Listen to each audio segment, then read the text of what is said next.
Santidade como atributo comunicável. Ou seja, um atributo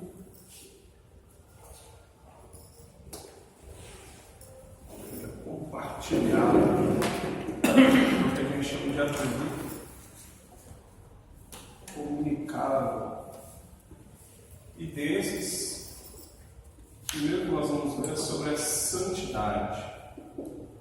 Dentro da santidade, que é um atributo comunicável, ou seja, quando falamos de comunicável, estamos falando daquele atributo que pertence a Deus, porém ele comunica aos homens, né? Ele compartilha.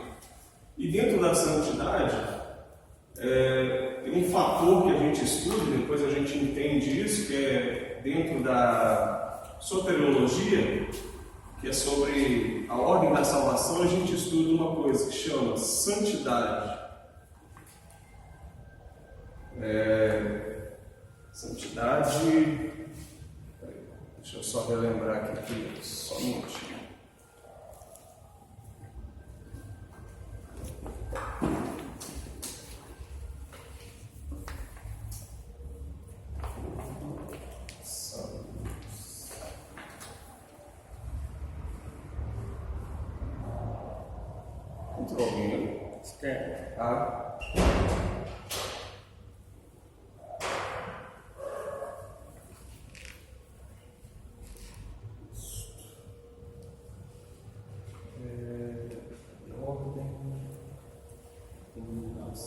Santificação.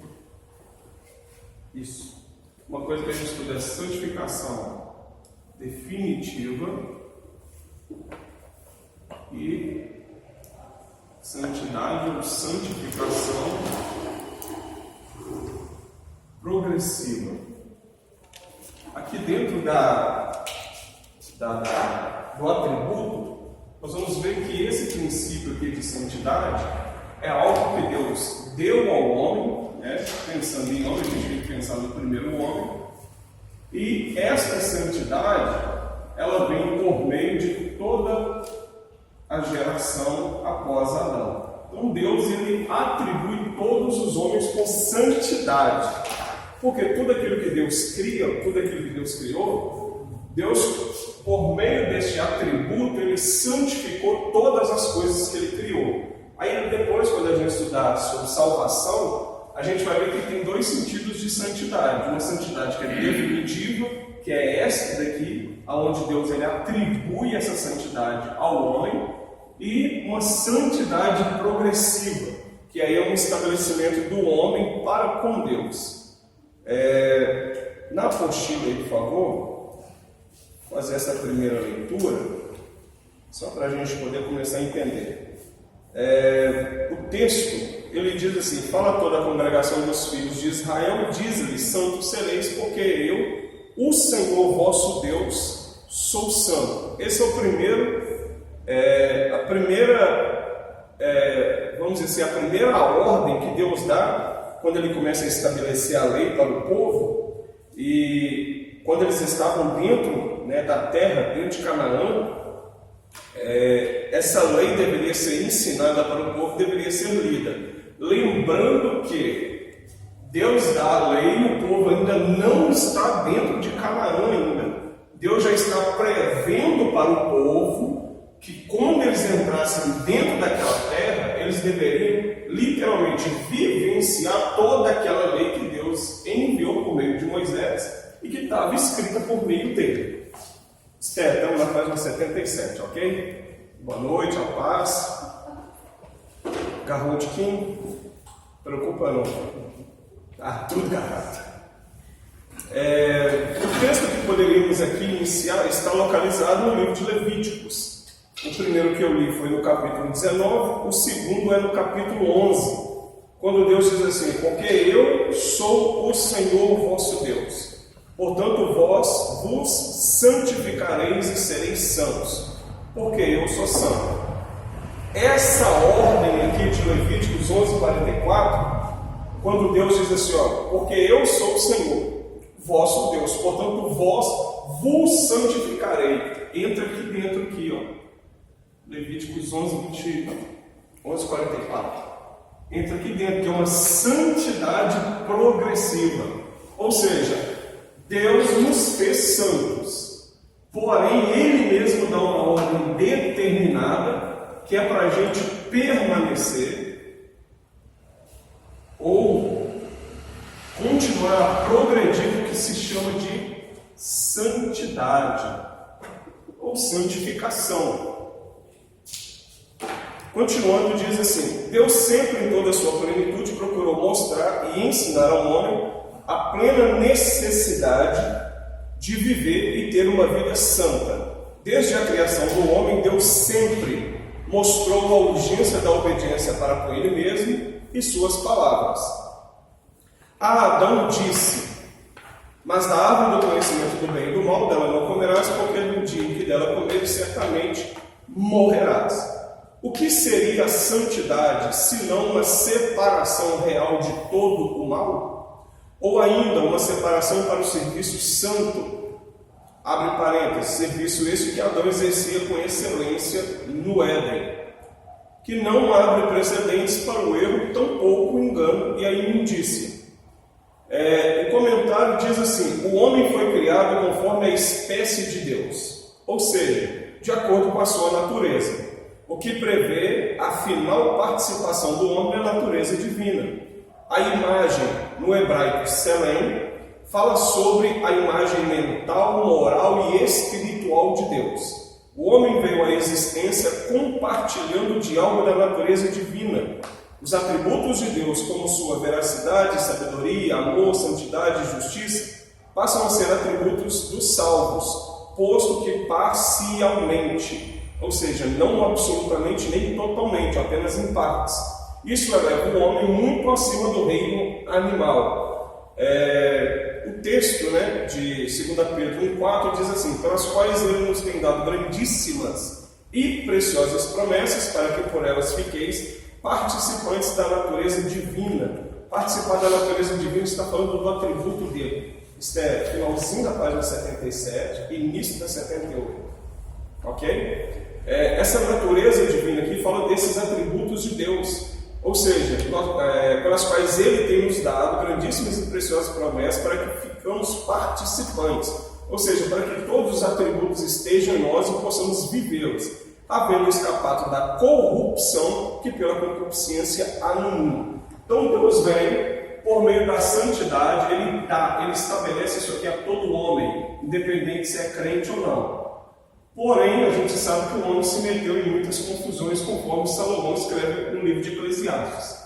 Esse sentido de santidade é Deus criando o homem, colocando esse atributo no homem para quê? Para que o homem vivesse separado da corrupção, ou, conforme João gosta de escrever, concupiscência. Todos nós, todo ser humano, ele é criado santo diante de Deus. Se você pegar a Bíblia e analisar a Bíblia fora do contexto de pecado, se você pegar a vida de Adão, não é só porque Adão estava dentro do jardim. A gente às vezes esquece de analisar o período de vida de Adão e Eva. Isso às vezes nos falta, por quê? Porque a Bíblia, ela não se preocupa muito em nos dizer o período de vida que eles tiveram dentro do jardim do Éden. Ela só começa a falar para nós, se eu não me engano, é capítulo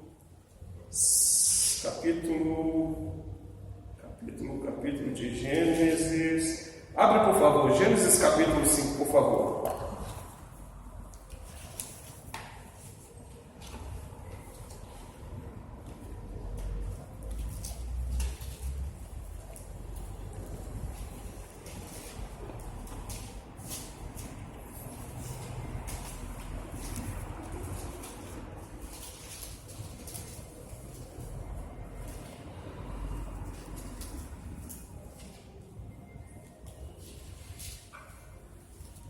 Gênesis 5, este é o livro da genealogia de Adão. Ponto. No dia em que Deus criou o homem, à semelhança de Deus o fez. Homem e mulher os criou e os abençoou. Ele os chamou pelo nome de Adão no dia em que foram criados.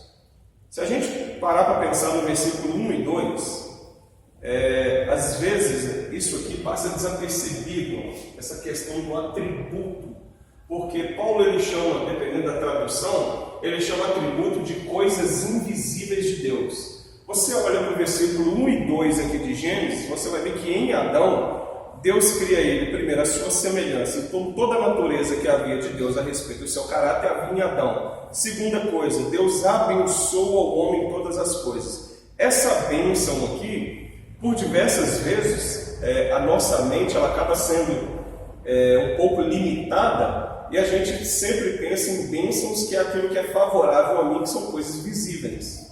Mas se a gente parar para pensar, por exemplo, uma bênção de Deus que não é uma coisa visível, santidade, amor, presença, santidade, amor, bondade, fidelidade, justiça, isso não são coisas visíveis, são coisas que estão dentro de nós.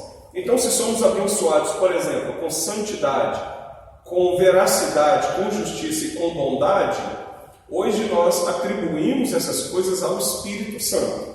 Por quê? Nós atribuímos isso ao fruto do Espírito. Porém, se olharmos para essa questão de bênção de Deus sobre o homem, nós precisamos entender que toda a bênção necessária sobre a vida do homem, para que ele viva uma vida longe da corrupção, Deus abençoa o homem.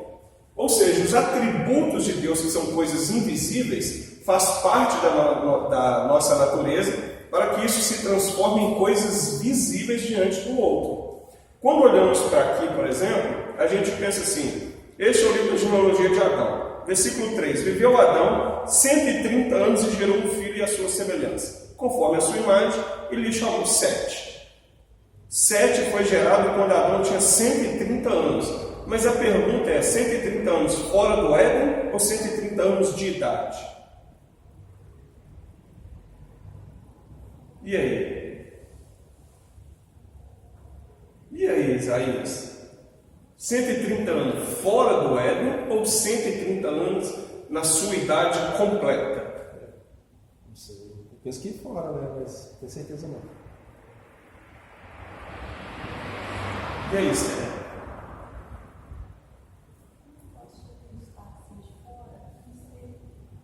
Gente, são detalhes que às vezes a gente lê e a gente não presta atenção. Porque às vezes a gente pensa que é um detalhe que não vai fazer tanta diferença para nós. Mas quando a gente começa a estudar alguns assuntos, a gente vê que são de fato detalhes. Só que são detalhes riquíssimos e que fazem diferença. Quando a gente analisa a vida de Adão dentro e a vida de Adão fora, você vai ver que a preocupação agora é falar sobre Sete, quando Sete nasceu. Mas se olharmos para Caim e Abel, a Bíblia não vai dar uma descrição da idade. Então, quando a gente fala da questão de tempo em Adão, o tempo que passou dentro do Éden, o período de vivência que teve, o período que foi necessário até que a mulher fosse criada, tudo isso, a Bíblia não se interessa. Deus não se interessou em querer deixar descrito para nós. O que nós sabemos Deus criou o homem. Se já criou o homem maduro, provavelmente criou o homem já maduro, porque Deus, assim que cria o homem, já dá algumas coisas para ele. Ou seja, você vai cuidar do jardim, você vai trabalhar, vai cultivar, vai comer, vai beber, enfim. Então é um homem maduro, não é uma criança. E também, claro, esse homem teria comunhão com Deus, né? Depois de um período, Deus vem e cria a mulher, porque a gente consegue entender pela fala de Deus. Ele diz o seguinte, olha, tenho observado e não é bom que o homem esteja só. Por quê? Não encontrei nenhuma parceira para ele. Ou seja, eu ainda não fiz, não existe ninguém para um homem. Mas quanto tempo que Deus demorou para poder fazer a mulher? Isso a Bíblia para nós ela não descreve.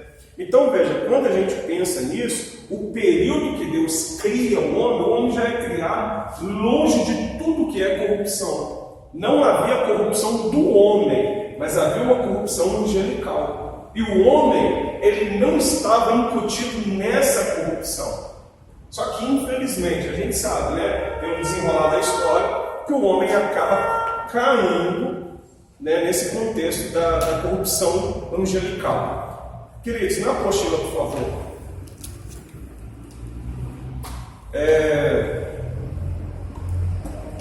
Portanto, podemos compreender que somos a todo o instante ensinados a sermos diferentes e separados, porque assim também é o Senhor de toda a terra. Desde o princípio, Deus se revela como santo, ou seja, o Kadosh, Tendo em vista que Deus é diferente de qualquer outro ser, todos os que lhe estão submissos devem também estar separados, no coração, nas intenções, na devoção e no caráter, para Ele que é verdadeiramente santo. Esse versículo aqui de Êxodo 15, 11, deixa eu só pegar aqui, ele diz o seguinte, Êxodo 15, 11 diz: Ó Senhor, quem é como tu entre os deuses? Quem é como tu, glorificado em santidade, terrível em feitos gloriosos, que opera as maravilhas? Isso aqui é um cântico de Moisés, depois que eles atravessam o Mar Vermelho, então ele faz uma explanação dessa santidade de Deus. Observe pelos textos bíblicos a incapacidade do homem em viver em santidade e a riqueza de misericórdia que Deus usa para com este, mostrando-lhe mais uma vez a necessidade em viver de tal forma.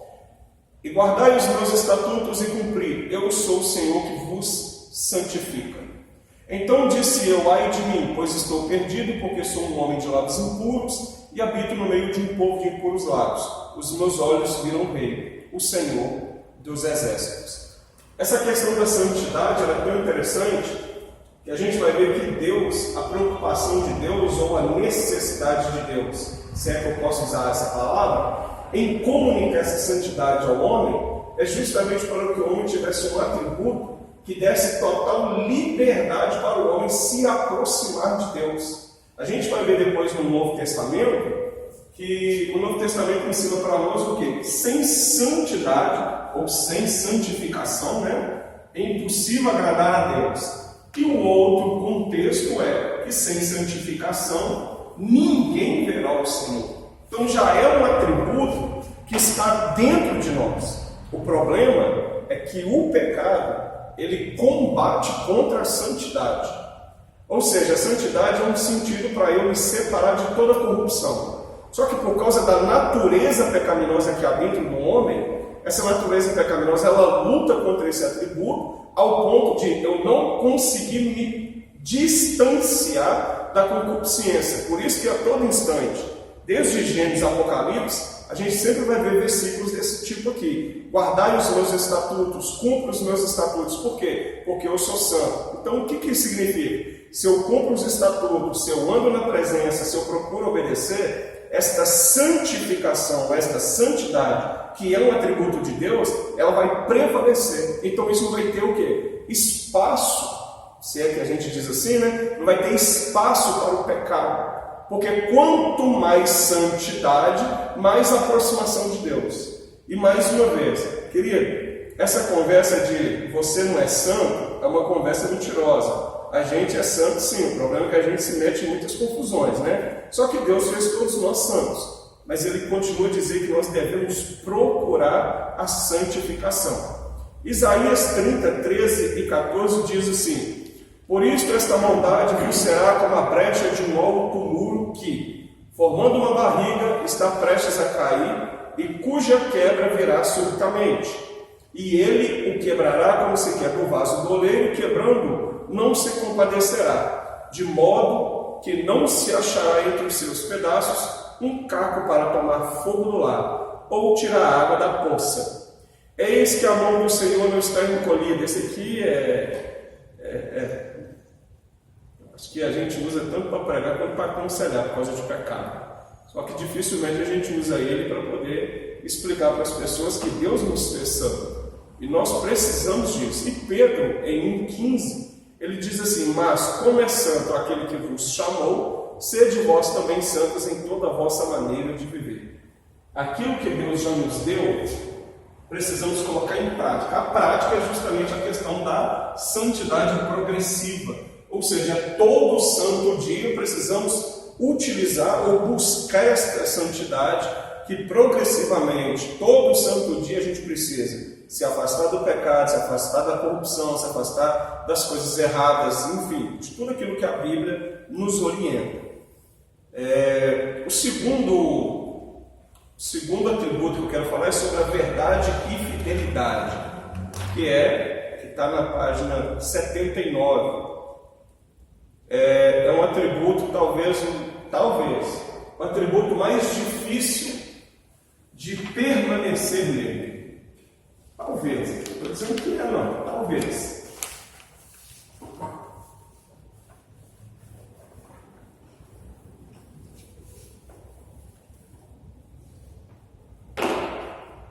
Vocês vão deixar só eu falar, não, né? Verdade e fidelidade.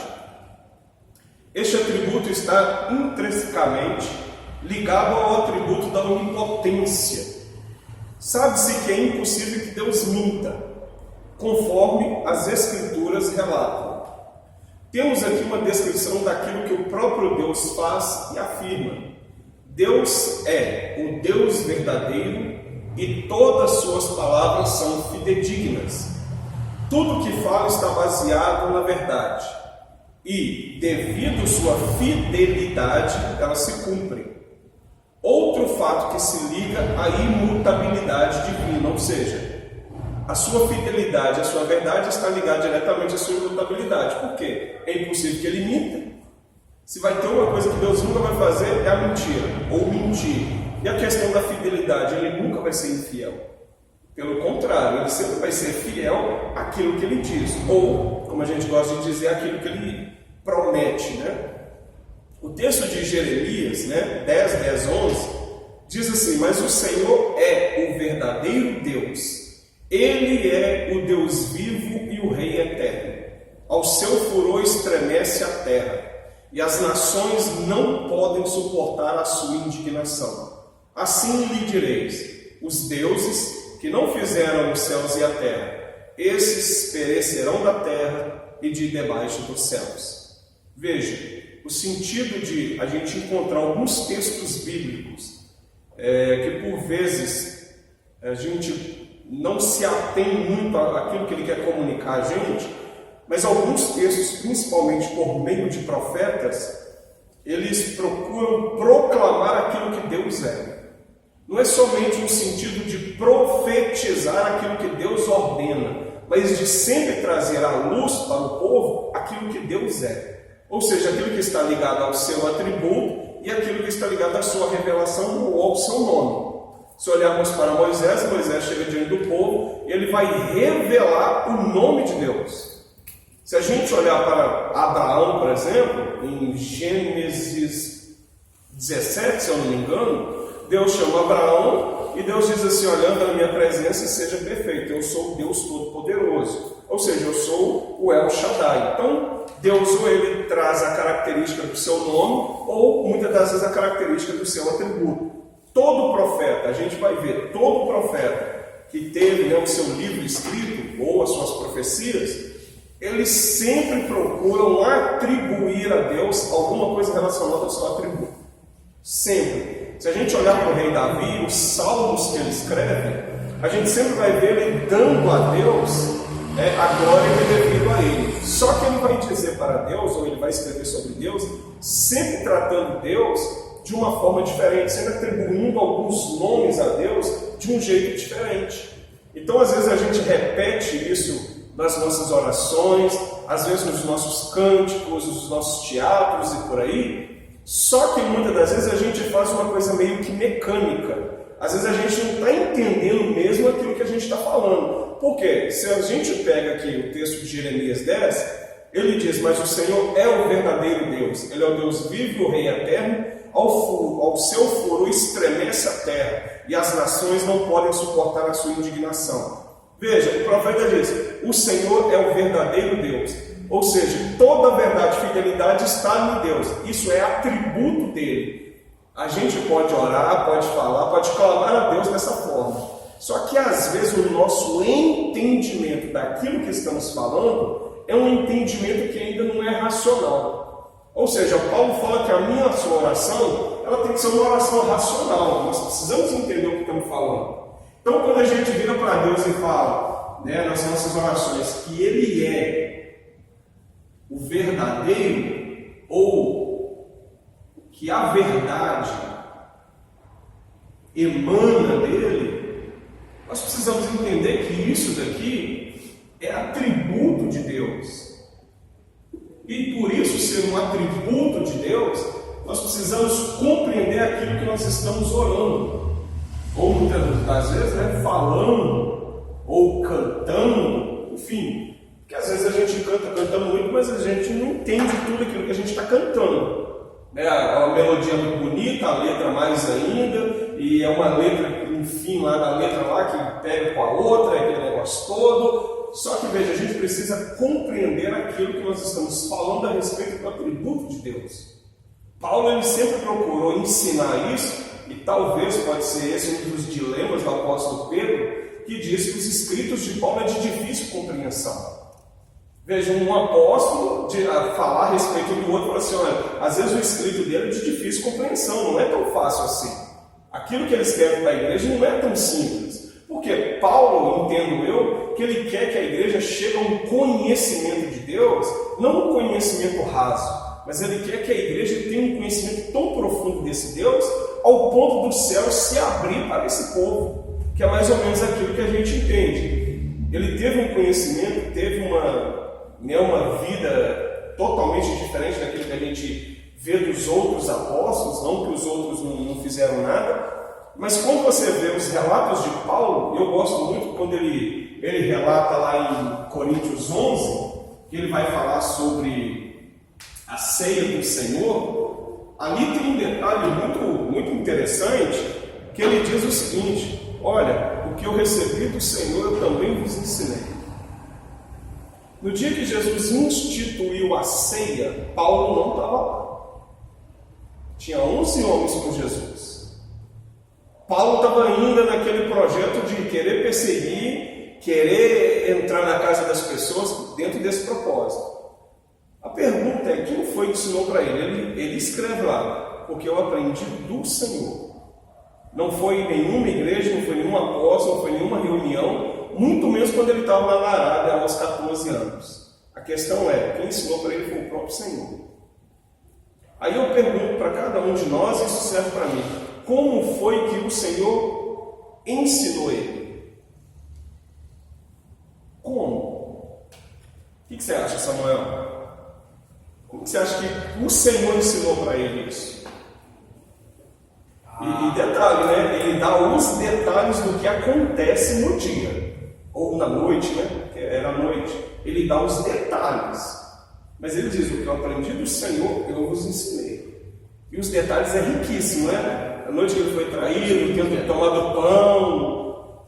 A pergunta é, como foi aquele momento de Paulo e o Senhor? Como que o Senhor ensinou aquilo para ele? Imagina, seja uma revelação, o Espírito Santo, a revelação da verdade do que aconteceu. Leonardo? E aí, Gleison? A respeito que aprendeu pessoalmente com Cristo, porque ele mesmo fala a respeito de experiência que ele teve, que ele nem poderia falar com a igreja, porque eram coisas... Não era nem digno de falar, né? Eram coisas profundas demais. Resumindo, ele fez muita inveja em muita gente. Então, para mim, foi algo pessoal dele, se tratando com o próprio Cristo ou com o Espírito Santo. Porque ele fala que ele aprendeu do Senhor. Se ele falasse que tivesse aprendido de qualquer outra forma, eu pensaria, não, foi algum escrito que foi deixado, alguém ele pesquisou algo, foi Lucas que falou com ele, Lucas estava perto dele, então Lucas comunicou isso com ele. Não, mas ele falou, ele deixa bem claro que ele aprendeu, foi do Senhor. Então não foi uma pessoa que falou com ele. Então isso é algo pessoal dele com o próprio Cristo. E é interessante porque ele, no versículo 23, ele fala que eu recebi do Senhor que também vos entreguei. Ou seja, entreguei ao sentido de ensinar. Eu aprendi, o Senhor me ensinou e eu já ensinei a vocês. Acredito eu que Paulo deve ter ensinado, tanto pessoalmente quanto por meio de carta. Porque ele está falando que já tinha ensinado. A gente sabe que tem uma carta de Coríntios, que é uma carta perdida no tempo. Ninguém nunca encontrou ela. Aí ele diz assim, que o Senhor Jesus, na noite em que foi traído, tomou o pão e tendo dado graça, partiu e diz, esse é meu corpo que é dado por vós. Que detalhe certinho. Se a gente pega lá o contexto de Mateus, a gente vai ver que o que está escrito em Mateus praticamente é isso aqui. Então veja, o Senhor, quando ele falou o Senhor, aí agora vamos entender. Claro que isso tem um propósito do Senhor ter revelado para ele, sendo ele, como conhecemos, talvez o missionário que mais percorreu a face da terra, né, divulgando o Evangelho da Graça. Mas quando a gente olha para esse detalhe, a gente fica pensando, pelo menos eu fico pensando o seguinte: qual foi o nível de santidade e verdade que o apóstolo Paulo tinha com Deus, ou com Jesus, ao ponto do próprio Senhor aparecer, ou por meio de revelação, visão ou sonho, não sei, porque ele não relata, mas uma coisa eu sei, foi o Senhor. Mas a questão é, qual foi o nível que Paulo andava com Deus para que o próprio Deus desse tal ordem que a gente vai ver pela Bíblia, que tudo parte de Deus, né? Vamos pensar assim, de Deus Pai, tudo parte de Deus Pai, para que então o Espírito proclame, para que o nome de Jesus seja glorificado. A questão é, como que Paulo andava com Deus? Só que quando eu olho para a Bíblia, o próprio Paulo, por vezes, ele fala que ele é um homem pecador, ele mesmo fala, desgraçado homem que sou, quem me livrará do corpo dessa morte? Ele mesmo fala que aquilo que ele quer fazer, ou seja, o sentido de santidade, andar correto, ele fala assim, isso é que eu não consigo. Mas aquilo que eu não quero, ou seja, essa natureza pecaminosa que eu não quero, mas eu acabo cometendo coisas que eu não queria diante do meu Senhor.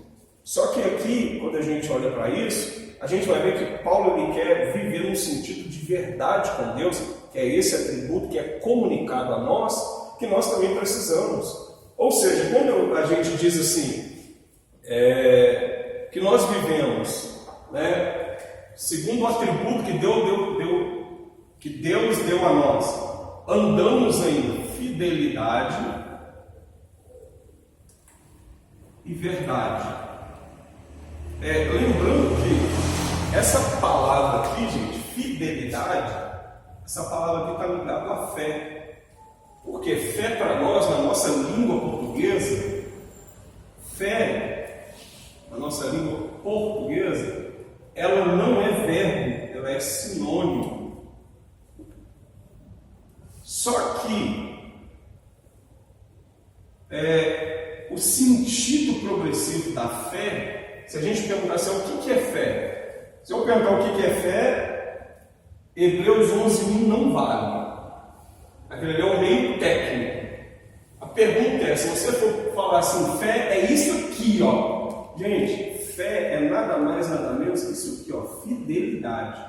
Por quê? Se você pegar lá no Antigo Testamento, você não consegue encontrar essa palavra aqui, ó, fé. Não existe essa palavra. Só que lá nós temos um rapaz chamado, eu chamei de rapaz, de Abraão, e que nós temos ele como pai da fé. Mas como pai da fé, se no Antigo Testamento não tem nada que relata a fé. O que o Antigo Testamento tem é uma palavra chamada, se eu não me engano é assim, ó, emuná, ou não, acho que vai ser igual ao primeiro aqui mesmo. Se eu não me engano é assim, ó, chama emuná. E a palavra emuná é justamente fidelidade.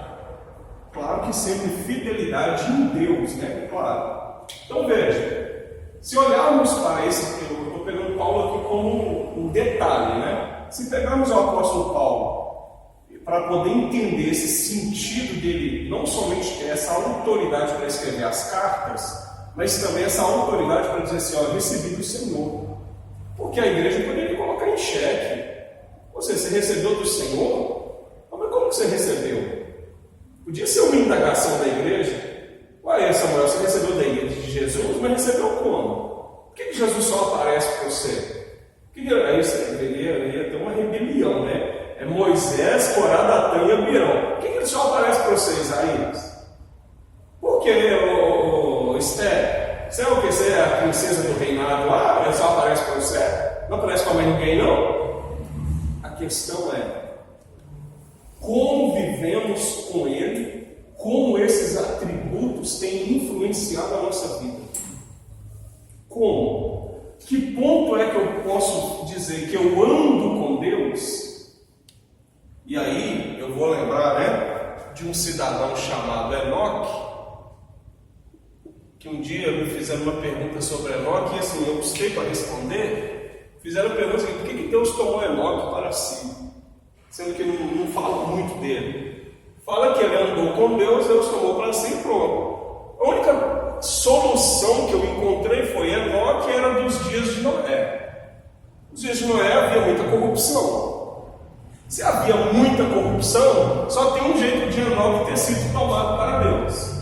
Se os atributos comunicáveis que Deus dá ao homem, se Enoque tivesse dado fruto, aflorado esses atributos, ou seja, não se contaminado com aquilo que acontecia naqueles dias, fosse um homem íntegro, fiel, um homem que escapava da mentira, essas coisas. Por quê? Enoque, a gente vai ver que ele constitui família, diga-se de passagem, ele tem muitos filhos, não sei a quantidade, né? Foi avô, enfim, acho que até tataravô e chegou a ser. Só que chegou um ponto da vida dele, ele estava com 100 e alguns anos lá. Aí a Bíblia diz assim: então Enoque andou com Deus. Então Enoque andou com Deus. Por quê? Porque antes não andava, não? Será que foi só depois de um período? E esse período deu a ele uma liberdade ao ponto de Deus dizer assim: tomou para si. A mesma coisa eu olho para o apóstolo Paulo. Por quê? Paulo, ele tinha uma garantia tão grande de falar o que falou, e ele chega a dizer assim: eu recebi do Senhor. Eu recebi de quem? Do Senhor Jesus. O Senhor Jesus fez o que? Me deu detalhes. Detalhes de quê? Detalhes do que aconteceu naquela noite. E ele é bem claro. Ele partiu o pão, tendo dado graças. O que é dar graças aqui? Dar graças aqui é um baracá, que é um agradecimento diferente que se faz a Deus. Até isso ele dá um detalhe. É coisa que só 11 homens poderiam descrever para ele. E não descreveram. Por que não descreveram? Porque se a gente começar a olhar as viagens do apóstolo Paulo, o contexto que ele vive e as cartas que ele escreve as cartas primeiro do que os evangelhos. Então aqui o sentido é: tendo dado graça, a partir disso, esse é o meu corpo que é dado por vós, fazei-se em memória de mim, por semelhante modo, depois de haver ceado, tomou também o cálice. Ou seja, os detalhes são riquíssimos. Então, para poder andarmos com Deus, ou vivermos segundo os atributos que Deus deu a nós iremos, com toda certeza, receber de Deus aquilo que a gente ainda não imagina. Porque o livro de João, Jesus ele diz o seguinte: Pai, santifica-os na verdade. A verdade é a palavra é o próprio Cristo. Jesus está dizendo assim: santifica-os na verdade, porque a tua palavra é a verdade. Só que tem um detalhe ali que Jesus fala assim: Pai, assim como eu e o Senhor somos um, que eles também sejam um. Ou seja, aqui Jesus está falando de tanto dos seus discípulos, quanto daqueles que viriam a ser depois. Ele diz assim: que eu, assim como eu e o Senhor somos um, que eles também em nós sejam um, para que nós sejamos um neles. Então, quando Cristo está falando que nós sejamos um neles, ou seja, para que nós venhamos habitar nele. O sentido de habitar não é só o sentido de ter o Espírito Santo. Porque o Espírito Santo, nós sabemos bem, convencer o homem do pecado, da justiça e do juízo. Dará ao homem dons, sejam eles espirituais ou não, mas fora isso, o Espírito Santo, não que ele não faz nada, mas ele não faz mais nada a não ser que ele receba uma ordem do Pai. Porque o próprio Jesus disse isso. O Espírito Santo não vai falar nada dele, ele só vai falar aquilo que ele ouve do Pai. Por quê? Porque ele vai ter que glorificar o Filho. Então o Espírito Santo só faz aquilo que o Pai ordena, tudo aquilo que o Pai fala. Então nós temos o que? O Espírito Santo em nós. Ok. Mas a questão é, só isso basta? Só ter o Espírito Santo, não é? Eu não estou desmerecendo, não. Mas só ter por ter. Eu tenho o Espírito Santo. Tá, ter por ter basta? Porque para mim não basta. Para mim isso é só, vamos dizer assim, o princípio da minha vida cristã. Eu ter o Espírito Santo é o selo, o penhor da minha salvação, ok. Mas a questão é, enquanto eu estiver nessa terra, eu vou viver só sempre lembrando aquele dia que o Espírito Santo desceu lá na casa da minha avó, quando eu estava orando, e eu senti um trem diferente, caí para o chão, estribuchei, já levantei falando uma língua diferente, só isso? Porque só isso é pouco. A questão é, o Espírito Santo habita em mim, mas ele habita para quê? Se Deus deu atributos ao homem, eu preciso dos atributos para quê? Para que eu preciso viver em fidelidade e verdade? Ou seja, fidelidade está ligada à minha fé. Então, fidelidade naquilo que Deus me deu, a sua palavra. Para que eu preciso viver em verdade? Qual é o sentido? Será que nós, homens, realmente conseguimos viver em verdade? Será que a gente pode dizer que durante um mês inteiro a gente consegue viver somente na verdade? Sem mentir em nada? Mentir e omitir em nada? Será que a gente consegue ao ponto de ser verdadeiros para com os homens e para com Deus? E claro, né? Para conosco mesmo. Porque não adianta, né? Colocar uma máscara e achar que é. Porque esse atributo está dentro de nós. Então, se o atributo está dentro, nós precisamos entender que precisamos viver esse atributo. E claro, hoje nós conseguimos muito mais por causa do Espírito que habita dentro de nós. Por isso precisamos tanto dele. Alguma pergunta? Pastor, você falou a respeito de Paulo. Sim. Como ele chegou àquele nível de santidade em Deus, e mesmo assim ele chegou a alguns pontos que nas cartas dele ele expressa que realmente ele é. E ele mesmo faz menção de algumas vezes que da forma como ele foi instruído, como ele foi ensinado, conhecedor da lei, conhecedor dos pergaminhos antigos, aos pés de Gamaliel, e aí a gente vê a forma como ele foi transformado, como ele chegou a esse nível de santidade com Deus, e mesmo assim, ao invés desse nível de santidade levar Paulo a ter um orgulho daquilo, leva ele a reconhecer a verdadeira natureza dele, quem realmente é. E não é diferente com nós hoje quando nos santificamos. Se alguém falar para mim que santidade faz ela ficar mais exaltada, se engrandecer, isso é mentira. Porque a santidade te joga no pó, com o rosto no chão. Porque quanto mais se aproxima de Deus, mais ele mostra a sua verdadeira natureza. O que é isso? Sinceridade. Ele mostra para você é limitado, você é pequeno. Mas não é por isso que eu vou deixar de te amar, não. Não é por isso que eu vou deixar de fazer as minhas obras, os propósitos que eu tenho na sua vida. Então, às vezes nós ligamos santidade com aquilo que nós fazemos, uma ação exterior apenas. E na verdade não é algo exterior. O exterior apenas revela aquilo que o meu interior está sofrendo com o efeito da santidade que ela provoca em mim. E aquilo mostra em mim, realmente eu sou pecador. E quanto mais você se santifica, você diz, não, eu pensei que eu melhorei, eu estou ruim demais. Muito ruim. O que é isso? A verdade é que eu estou muito ruim. O que você falou é tão sério que se a gente pegar uma figura de santidade, era os sacerdotes. O sacerdote era uma figura de santidade na Bíblia. Desde a maneira que eles tinham que apresentar o sacrifício até as suas vestes. Ali nós vamos ver que a santidade ela era uma coisa meio que externa. Era necessário o povo ver, principalmente por meio das vestes deles. Só que a gente vê um negócio ali que às vezes passa desapercebido. Deus dá algumas ordens para Moisés, a maneira que o povo deveria se apresentar diante de Deus. Moisés, a ordem era assim, fala com o povo primeiro, o sacerdote que está dentro do tabernáculo. Na semana que ia apresentar, eles tinham que ficar a semana inteira dentro do tabernáculo, para começar. Segundo, todos eles tinham que tomar banho, ser lavados.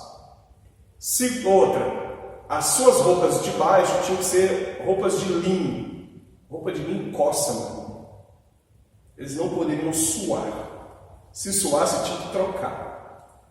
Olha o que era a santidade lá. Todos eles tinham que ficar descalços. E vamos lembrar que o tabernáculo era no terrão, era no deserto. Tinha que ficar descalço, não era com sandália, descalço. As suas vestes não poderiam respingar sangue, e eles estavam matando animais. Suas vestes não poderiam estar sujas por qualquer outro motivo. Quando eles, antes de entrar na primeira parte, eles tinham que chegar diante daquela bacia, que era feita de bronze, aonde ele traria para eles, que aquilo ali era como um espelho, e eles veriam as suas mãos e os seus pés. Porque Deus fala que ali naquela bacia eles tinham que lavar mão e pé, porque mão e pé, a mão é obras humanas e o pé fala da peregrinação. Aí Deus mandava lavar a mão, porque a mão estava suja de sangue. As mãos tinham que ser lavadas, os pés também. Só depois eles podiam adentrar a primeira porta. Quando adentrava a primeira porta, olha o que era santidade para eles. O pão estava ali, desde sábado passado. Uma semana que tinha um pão ali, sendo embebedado em incenso. Diz a Bíblia que na boca ele tinha um gosto de mel, mas quando descia na garganta, o negócio era fel puro. Uma semana ele estava ali encharcado em incenso. Olhava para o outro lado, um candelabro com aquelas, com as suas 7 lâmpadas, 7 tochas queimando. Só que aí, querido, vamos lá. Se a gente entender, o tabernáculo não tinha janela. Não tinha janela. A fumaça que saía do candelabro, porque ele estava queimando um pavio. E o pavio, ele sai fumaça, querido. Onde tem fogo, tem fumaça. Aquilo ficava dentro do tabernáculo. Aí o sacerdote entrava ali. Quando ele entrava, além daquela fumaça, tinha a fumaça do altar de incenso. Só dentro daquela primeira parte, o sacerdote já ficava chapado. Só que ele não podia fazer nada errado. Ele não podia tomar o vinho que estava na mesa. Ele não podia comer o pão que estava na mesa. Aí quando ele entrava dentro lá, no Santo dos Santos mesmo, ainda estava descalço, tinha sangue na mão e incensário na outra. Só que ele tinha que entrar na presença de Deus e, se a gente parar para pensar o que era o estoraque, a ônica e o gálbano, eram aromas que trazia literalmente um êxtase para quem cheirava aquilo dali. Esse é um dos motivos que Deus diz assim: ninguém vai fazer esse incenso pessoalmente para cheirar. Ou seja, que ele traz um êxtase. Hoje, um êxtase, se você pega uma religião hoje que adora tomar uns chazinhos diferentes para ver uns negócios meio, Quando o sumo sacerdote entrava ali, ele fazia fumaça, só que ele chapava ele, literalmente. A única coisa que ele podia enxergar era somente os pés dele, ele não podia enxergar nada. Só que veja, mesmo passando por tudo isso, ele não podia falar absolutamente nada. Deus descia, aquele negócio todo, olhava, estava tudo certinho, estava. Quando ele saía, ele comia do pão, bebia do vinho e saía. Só que veja, depois que ele fazia tudo isso, ele trocava as vestes, ele tinha todo um ritual. Troca a veste, põe veste, troca a veste, põe veste, pega o bode, põe a mão na cabeça do bode e solta o bode lá no deserto para ele morrer sozinho para lá. E isso era santidade. Isso era uma santidade visível. Por causa do procedimento que era visível. A lei ali era uma lei visível. Só que o apóstolo Paulo, ele fala assim, no livro de Romanos, eu esqueci o texto agora, ele fala assim que a lei, ela é espiritual. Olha o entendimento que ele teve no livro de Romanos a respeito de tudo que acontecia. Hebreus fala que aquilo que acontecia era sombra. Só que Paulo não, ele fala assim, a lei, ela é espiritual. Para quem? Para os espirituais. Hoje a minha santidade ou a minha santificação, eu faço ela visível? Não. Eu não faço ela visível. Só que a mesma Bíblia, ela diz assim que Jesus, mesmo sendo Deus, não supõe de forma alguma atuar como Deus. Antes esvaziou de si mesmo, né? Tomou a forma de homem, sendo servo, morreu em morte de cruz. Servo, na Bíblia, servo. Todo servo na Bíblia, e a palavra é doulos, de escravo. Todo escravo na Bíblia, eu te pergunto, ele anda com sandália ou sem sandália? Escravo mesmo. Doulos, escravo, ele anda com sandália ou sem sandália? Isso é fresco, né? Com sandália. Todo escravo anda sem sandália. Porque quem tem sandália no pé é sentido de ser liberto, ser a pessoa livre. O escravo não. Aí você olha para dentro desse texto aí, a Bíblia fala que Jesus ele foi como um escravo. Um doulos. Doulos é escravo, aquele que tem um senhor acima dele. Aí agora pensa na imagem. Jesus é um rabi, ou um mestre, né? A vestimenta do mestre, entre algumas coisas, tinha um linho fino, que era o branco. Só que ele também, na orla das suas vestes, tinha uma coisa que a gente chama de, hoje poderia ser uma bola, uma costura azul na ponta das suas vestes. Como que você olha para um mestre, você começa a olhar em cima, na cabeça, né? O sacerdote, ele, pescoço duro, ele olha na cabeça. Você olha aquela coisa perfeita, vem descendo, a vestimenta limpinha, blá, blá, blá, blá. Quando você chega lá no pé, na orla da veste, olha para esse e anda descalço. Eu estou falando de Jesus. Peraí, Jesus anda descalço? Segundo o que está escrito na Bíblia, não anda. Por quê? Porque ele teve que assumir a forma mais baixa que existia. Qual era a forma mais baixa? Do escravo. O escravo era o mais baixo. A gente vai ver no texto, quando ele vai lavar o pé dos discípulos, você vai ver que aquela função ali é a função de quem? De escravo. Não é a função de quem é mestre. Só que Jesus, a Bíblia fala que ele tirou sua vestimenta, pegou lá a toalha lá do servo, não é isso? Só que ele não tira a sandália. Se ele não tira a sandália, por quê? Porque já não tinha. Então, desde o dia que ele assume o seu chamado, ele assume uma forma de escravo. E quem melhor do que Jesus para poder falar de santidade? Só que ele é a mesma coisa do que a gente aprende em Paulo. Ele não faz uma coisa visível para todo mundo ver. A santidade dele reflete o que ele é por dentro. Porque ele não atua como Deus, ele atua como um homem. Mas o Espírito que está dentro dele, conforme Isaías 61, o Espírito que está dentro dele, que são 7 Espíritos de Deus, esse Espírito é que comanda. Manda ele para o deserto, manda ele para a Galileia, manda para o monte, manda atravessar o mar. É esse Espírito, que é o mesmo que está em nós. Só que esse Espírito ele faz com que todos os atributos comunicável de Deus comece literalmente a, vamos dizer assim, a atuar em Jesus. Não os atributos divinos. Jesus não pode, hora nenhuma, ter atributo divino nele. Só atributos incomunicáveis. Porque um atributo comunicável, por exemplo, onisciência. Jesus, hora nenhuma, ele atuou onisciente. Mas em todo momento ele dependeu do Espírito Santo. Se olharmos, por exemplo, para a mulher do fluxo de sangue, muitos falam que isso com isso aí. A gente fica imaginando Jesus está num lugar, já aparece no outro, fala Jesus. Está aqui, está ali, ó, já apareceu lá, né? Legal isso aí. Mas, como você fala, a ação do Espírito Santo, a dependência que ele tinha do Espírito Santo para realizar aquela obra. Exatamente. E em tudo. Olha que interessante. Para ir para o batismo, o Espírito Santo que determinou o tempo. Quando ele sai do batismo para ir para o deserto, a Bíblia fala que foi o Espírito que levou. Depois que passou aqueles dias, né, os anjos veio, deu não sei que alimento que foi, mas deve ter sido um alimento muito bom. A mesma Bíblia fala assim que então o Espírito envia ele para Galileia. Então veja, o Espírito envia para cá, envia para lá, envia para cá, faz aqui, tudo por ordem do Espírito.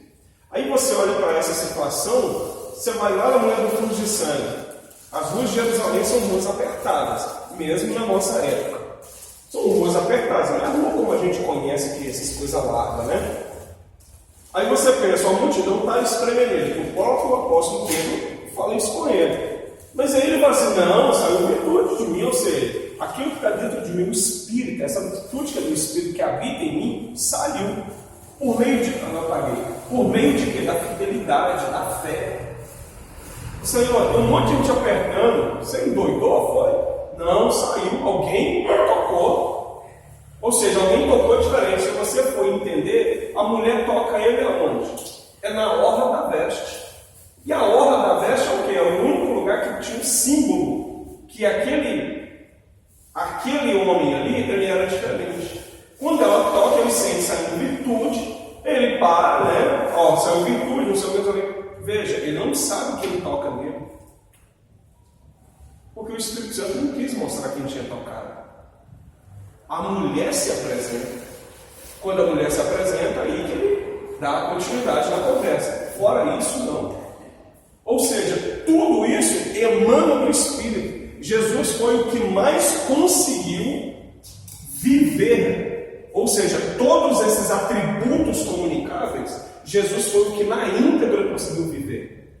Aí você pega o apóstolo Paulo, ele traz para nós essa maneira de viver. Só que ele, gente, isso quando ele fala assim, olha, mesmo ele sendo quem foi, né, você entende que cada vez mais, em vez dele se orgulhar e subir, ele faz o contrário, ele começa a descer. Ele fala assim, não, miserável não sou. Abre aí comigo, por favor, queridos. Essa hora passa rápido demais. Romanos capítulo 7, por favor.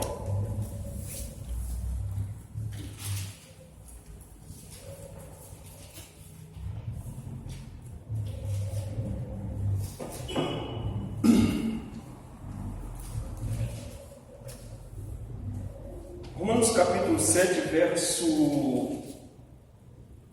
21. Diz assim: então, ao querer fazer o bem, encontro a lei de que o mal reside em mim. Porque no tocante ao homem interior tenho prazer na lei de Deus. Ou seja, é aquilo que nós lemos antes lá de Levítico, quando Deus manda nós cumprirmos a lei dele para sermos santos. Verso 23. Mas vejo nos meus membros outra lei, que guerreando contra a lei da minha mente, me faz prisioneiro da lei do pecado que está em meus membros. Versículo 24. Desgraçado homem que sou, quem me livrará do corpo desta morte? Graças a Deus por Jesus Cristo nosso Senhor, de maneira que eu de mim mesmo, com a mente, sou escravo da lei de Deus, mas segundo a carne, da lei do pecado. Veja só, o homem, ele vai dizer aqui algumas coisas sobre Deus, só que quando chega no 24, ele fala o quê? A respeito dele: desgraçado homem que sou, quem vai me livrar do corpo dessa morte? Mesmo utilizando ou buscando sempre viver uma vida de verdade, fidelidade, uma vida de santidade, chega ao ponto de falar assim: quem vai me liberar, ou quem vai me livrar desta morte que está amarrada ao meu corpo? Quem vai me livrar disso? Por quê? Por causa disso, que era um castigo romano que acontecia na época, né? Amarrava-se o defunto sobre a pessoa que o havia matado, era um simbolismo de pecado isso. Então, quando você olha para Paulo, ele está falando assim: olha, o pecado que está em mim é como um pecado amarrado no meu corpo. Ou seja, é como um defunto que eu tenho que carregar. Aonde eu for, eu tenho que carregar esse defunto. Aí ele pergunta: quem vai me livrar do corpo dessa morte? Só que nós estamos falando de uma pessoa que recebeu revelações do Senhor. De uma pessoa que subiu no terceiro céu, e eu vou ficar só até o terceiro. Eu não tenho a mínima noção do que esse cara viu lá em cima. Só que ele fala assim: não, eu não posso contar para vocês, não. E esse mesmo homem, ele tem um interesse tão grande na igreja, que ele fala assim: olha, eu queria alimentar com vocês um alimento sólido. É mais ou menos o que Jesus fala: olha, se eu falo das coisas terrenas para explicar as do céu, vocês não entendem. Imagina se eu falar as coisas que são do alto, aí vocês não vão entender mesmo. Paulo está falando mais ou menos no mesmo sentido. Ou seja, aqui, eu tenho que dar a vocês o que? Leite. Eu tenho que dar a vocês papinha. Eu tenho que começar a falar para vocês coisa simples, coisa que já era para vocês, porque tem entendimento profundo, e já era para mim chegar aqui e dar um alimento tão sólido para vocês. Ou seja, Paulo, você olhar para Paulo é mais ou menos aquela figura. Quando Pedro tem que pagar o imposto, e Jesus fala assim, vai lá e pesca lá, já tem um peixe lá, filho, que já está com a moeda na boca. Paulo é mais ou menos assim, ou seja, é um peixe que Deus pescou, que tem um tesouro na boca, ele está doido para lançar esse tesouro, para as pessoas entenderem o que Deus deu ele, e ele não pode.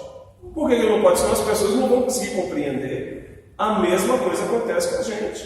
Se você vive num nível de compreender os atributos de Deus, de viver uma forma diferente, viver uma vida diferente, isso não vai fazer a gente subir. Pelo contrário, isso faz a gente descer. Porque quanto mais a gente desce, e isso é bíblico, né? Quanto mais a gente desce, mais as revelações de Deus vêm sobre nós. Mais a gente consegue ter uma comunhão diferente com Deus.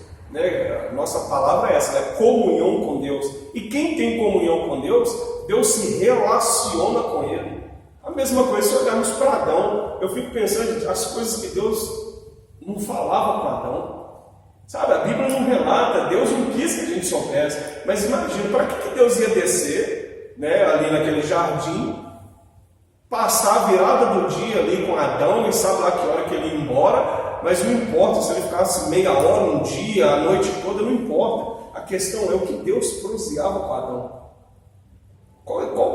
Qual era o assunto ali, ao ponto de todo dia Deus vir e aí, qual que é o assunto? O que Adão fazia? Adão vivia os atributos completamente, mas a questão é, o que Deus conversava com ele? O que Deus proseava com ele?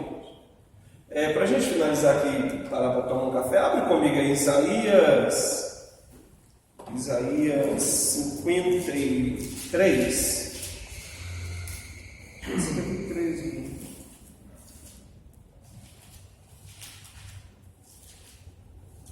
Não, 58.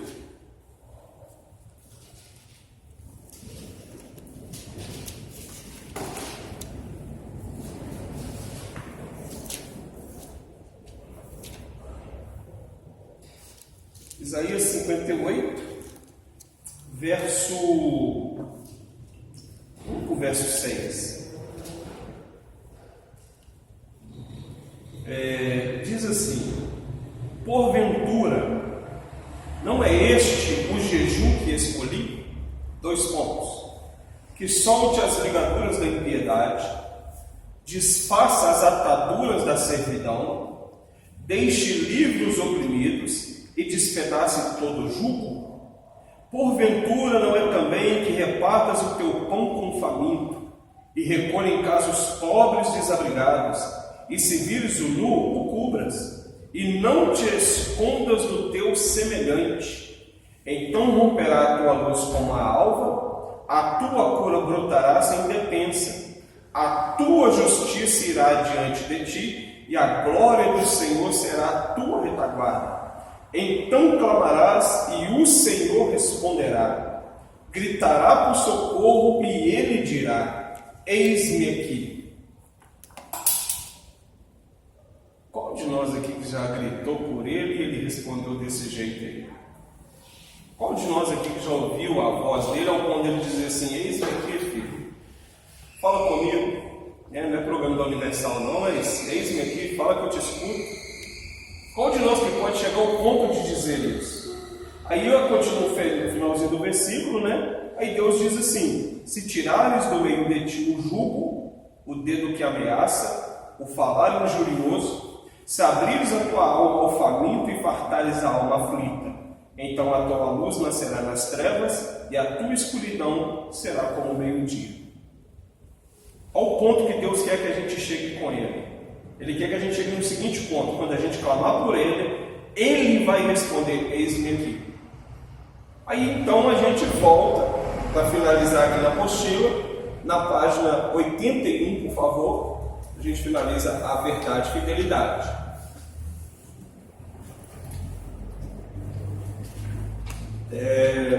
Na página 81, onde está o versículo de João 17:17.